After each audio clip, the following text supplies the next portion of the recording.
नमस्कार दोस्तों, स्वागत है आपका आपके अपने यूट्यूब चैनल में जिसका नाम है जीके विद बोलकर।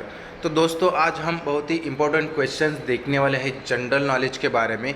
ठीक है, जो कि आपको किसी भी एग्ज़ाम में पूछे जा सकते हैं। जैसे एमपीएससी हो गया, यूपीएससी हो गया, कोई भी पीसीएस एग्ज़ाम हो गई, किसी भी एग्ज़ाम में आपको ये क्वेश्चन पूछे जा सकते हैं। तो आप ध्यान से देखिए, तो पूरा वीडियो एंड तक देखिए दोस्तों, इससे आपके नॉलेज में और एडिशन हो जाएगा। ठीक है, तो दोस्तों देर न करते हुए शुरू करते हैं। हमारा जो पहला क्वेश्चन है दोस्तों, भारत का सबसे ऊंचा झरना कौन सा है? उसके ऑप्शन है दोस्तों ये, जो कर्नाटक, बी बरहे पानी उड़ीसा, सी कुंचिकल कर्नाटक और डी दूध सागर गोवा। तो दोस्तों इसका सही आंसर क्या होगा? मेरे आंसर देने से पहले आप उसका आंसर सोच सकते हो, वीडियो पॉज करके उसका आंसर देने की कोशिश कर सकते हो। ठीक है, तो दोस्तों इसका सही आंसर है option number C, Kunchikal Karnataka. ठीक है, तो इसके बारे में थोड़ी सी जानकारी हम देख लेते हैं। कुंचिकल जलप्रपात भारत का सबसे ऊंचा झरना है। यह कर्नाटक के शिमोगा जिले में वराही नदी द्वारा बनाया गया है। यह लगभग 455 मीटर यानी 1493 फुट ऊंचाई पर है। तो ये इसके बारे में जानकारी है दोस्तों। ठीक है, चलते हैं अगले प्रश्न की ओर। हमारा अगला प्रश्न है, भारत की सबसे लंबी नदी कौन सी है? उसके ऑप्शन से ये, गोदावरी, बी सिंधु, सी गंगा और डी ब्रह्मपुत्रा। तो इसका सही आंसर क्या होगा दोस्तों?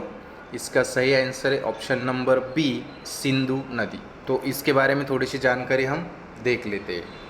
3000 किलोमीटर से अधिक लंबी सिंधु 2022 तक भारत की सबसे लंबी नदी है। यह तिब्बत में मानसरोवर झील से निकलती है और लद्दाख और पंजाब के क्षेत्रों से होकर बहती है। पाकिस्तान के कराची बंदरगाह पर अरब सागर में मिलती है। तो ये हुई दोस्तों इसके बारे में जानकारी। और दूसरी जो लंबी नदी है सो दोस्तों वो कौन सी है? वो है गोदावरी। ठीक है, चलते हैं अगले प्रश्न की ओर। हमारा अगला प्रश्न है दोस्तों, भारत का सबसे ऊंचा इंसान कौन है? तो इसके ऑप्शन से ये, सुल्तान कोसेन, बी धर्मेंद्र सिंह, सी भवानी सिंह और डी हर्षन नायर। तो इसका सही आंसर क्या होगा दोस्तों? इसका जो सही आंसर है option number B, Dharmendra Singh. तो उनके बारे में थोड़ी सी जानकारी हम देख लेते हैं। धर्मेंद्र प्रताप सिंह जन्म 1983 एक भारतीय है जो 2.46 मीटर यानी कि 8 फीट 1 इंच में सबसे लंबे जीवित लोगों में से है। वह वर्तमान में उत्तर प्रदेश भारत में रहता है। उन्हें वर्तमान में the Limca book of records द्वारा भारत के सबसे लंबे व्यक्ति के रूप में सूचीबद्ध किया गया है। ठीक है, तो ये बात आप ध्यान में रखिएगा दोस्तों। ठीक है, तो चलते हैं अगले प्रश्न की ओर। हमारा अगला प्रश्न है दोस्तों, भारत में सबसे ज़्यादा गांव कौन से राज्य में है? Option number A Madhya Pradesh, option number B Rajasthan, C Uttar Pradesh और डी महाराष्ट्र। तो इसका सही आंसर क्या होगा दोस्तों? इसका जो सही उत्तर है ऑप्शन नंबर सी, उत्तर प्रदेश।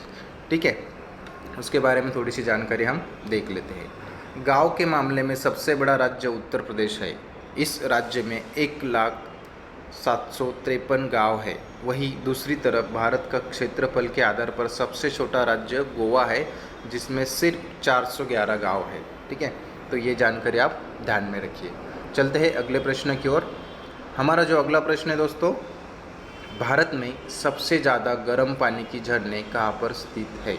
उसके ऑप्शन से दोस्तों ए महाराष्ट्र अहमदनगर, बी गुजरात राजगीर, सी बिहार सूरजकुंड और डी हिमाचल प्रदेश कुल्लू। तो इसका सही आंसर क्या होगा दोस्तों? इसका सही आंसर है दोस्तों option number D, Himachal Pradesh Kullu. ठीक है, तो थोड़ी सी जानकारी इसके बारे में देख लेते हैं। मणिकरण साहब हिमाचल प्रदेश में कुल्लू से 45 किलोमीटर दूर है। यह जगह खास तौर पर गर्म पानी के स्रोत के लिए जानी जाती है। इस पानी का तापमान बहुत अधिक है। यह स्थान हिंदुओं और सिखों के लिए आस्था का केंद्र है। तो ये बात आप ध्यान में रखिए दोस्तों। ठीक है, चलते हैं अगले प्रश्न की ओर। हमारा अगला प्रश्न है दोस्तों, दुनिया में मोबाइल का आविष्कार कब हुआ? Option number A 1973 Motorola, B 1950 Apple, C 1970 Samsung और डी 1960 नोकिया। तो इसका सही आंसर क्या होगा दोस्तों? इसका जो सही आंसर है ऑप्शन नंबर ए 1973 मोटोरोला। ठीक है, मोटोरोला कंपनी की अपनी टीम के साथ मार्टिन कपूर ने सन 1973 में पहला मोबाइल फ़ोन बनाया था और उसका वज़न 2 किलोग्राम था। चलते हैं दोस्तों अगले प्रश्न की ओर।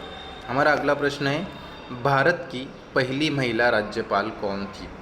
ऑप्शन से ये प्रियंका गांधी, बी सोनिया गांधी, सी इंदिरा गांधी और डी सरोजिनी नायडू। तो इसका सही आंसर होगा दोस्तों option number D Sarojini Naidu. ठीक है, तो इनके बारे में थोड़ी सी जानकारी हम देख लेते हैं। भारतीय स्वतंत्रता सेनानी सरोजिनी नायडू स्वतंत्र भारत की 1947 में संयुक्त प्रांत की पहली महिला राज्यपाल बनी। अब उसका नाम उत्तर प्रदेश है, यानी कि 1947 में उत्तर प्रदेश का गठन नहीं हुआ था, इसके लिए संयुक्त प्रांत कहा गया था। ठीक है, तो चलते हैं दोस्तों अगले प्रश्न की ओर। हमारा अगला प्रश्न है, विश्व की पहली राष्ट्रपति कौन थी? Option number A Indira Gandhi, option number B Pratibha Patil, option number C Maria Estela और ऑप्शन नंबर डी एलेन सरली। तो इसका सही आंसर होगा दोस्तों ऑप्शन नंबर सी मार्मा एस्तेला। उनके बारे में थोड़ी सी जानकारी हम देख लेते हैं। दुनिया की पहली महिला राष्ट्रपति अर्जेंटीना की Maria Estela Isabel Martinez Cartas de Peron थी। वह 1974 से 1976 तक अर्जेंटीना की राष्ट्रपति थी। उनके पति राष्ट्रपति जुआन पेरोन के कार्यालय में मृत्यु हो जाने के बाद इसाबेल 1 जुलाई 1974 से 24 मार्च 1976 तक राष्ट्रपति के रूप में सेवा प्रदान की थी। तो ये रही इनके बारे में जानकारी। चलते हैं अगले प्रश्न की ओर। हमारा अगला प्रश्न है, भारत में सबसे धनी राज्य कौन सा है? ऑप्शन सी ये उत्तर प्रदेश, बी महाराष्ट्र, सी कर्नाटक और डी पश्चिम बंगाल। तो इसका सही आंसर क्या होगा दोस्तों? Option number B Maharashtra. ठीक है, तो महाराष्ट्र के कुल जीडीपी कितनी है दोस्तों? 32.24 लाख करोड़ रुपए ये महाराष्ट्र की जीडीपी है 2022। ठीक है, तो चलते हैं अगले प्रश्न की ओर। हमारा अगला प्रश्न है, तमिलनाडु का पुराना नाम क्या है? उसके ऑप्शन से ये चेन्नई, बी मद्रास, सी तिरुचिरापल्ली और डी कोयम्बतूर। तो इसका सही आंसर क्या होगा दोस्तों? इसका सही आंसर है ऑप्शन नंबर बी मद्रास।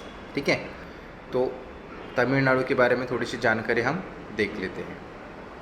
1969 में मद्रास राज्य का नाम बदलकर तमिलनाडु कर दिया गया, जिसका अर्थ है तमिल देश। ठीक है, तो दोस्तों पिछले वीडियो में मैंने आपको एक सवाल पूछा था, उसका आंसर आपको देना था। सवाल क्या है देखते हैं। महात्मा गांधी जी की फ़ोटो नोटों पर कब से छापना शुरू किया? तो उसके ऑप्शंस और उसका आंसर मैंने यहाँ पे दिया है। ठीक है, ऑप्शन से 1966, 1967, 1968 और 1969। ठीक है, तो उसका सही आंसर आपको दिख रहा होगा 1969। ठीक है, तो उनके बारे में थोड़ी सी जानकारी हम देख लेते हैं। ऐसा महात्मा गांधी के जन्म शताब्दी वर्ष के उपलब्ध में किया गया था।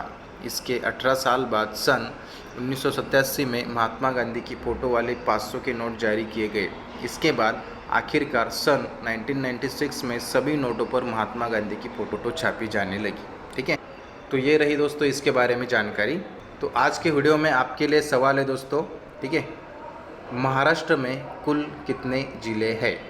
महाराष्ट्र में कुल कितने ज़िले हैं? Option number A 36, option number B 37, option number C 35 और ऑप्शन नंबर डी 38।